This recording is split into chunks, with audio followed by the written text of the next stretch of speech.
Matapos mo na isang gagayahin, next time na naman, iisipin mo na naman yung kung ano yung... Pero very happy ako dahil binigyan after ng 2 Hypes, magkakaroon agad ako ng show na ulit. So, kinakabahan kasi iba singers dito, di ba? Talagang mahusay. nung una, kinabahan nga ako, pero nung nalaman ko, nagbanding na kami, hindi naman. Parang sabi namin, we will do our best and God will do the rest. Ano yung mga operations mo for this? Meron ka bang... Operations, meron akong nose lift, para tingnan rin China. Operations? Ano daw? Preparation. Akala ko operations, grabe. Alam mo, nung after ko nanganak, parang nagkaroon ako ng kwan sa utak. Oo nga. Okay, preparations for this. Ano? Ganun talaga yun. Mga preparation ko, grabe, yung parang feeling naman ako, pero hindi na ako umiinom ng tubig na malamig. Kasi syempre may Ano ba na ba?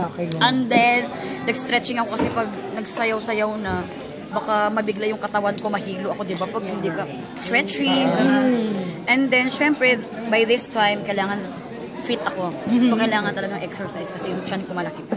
Mela, how does it feel na pagkatapos mo nga nakdire-diretso ang project? It feels that I thank God always talaga. Sapagkat talaga, God moves in mysterious way. Yes, nag-charm talaga si Mela. Very happy. Talagang very happy kami. Siyempre, bago pa lang. Alam nga namang, pag bago pa lang, sobrang wala ba kayo adjustment? Hindi pa kayo nag-aaway? May mga minimal na away, pero... Anong away nyo? Anong klase? Yung mga kuan lang, kung nasan yung mga ganito, kung saan na... But then, nag-mature kami nung lumabas yung aming amila doon kasi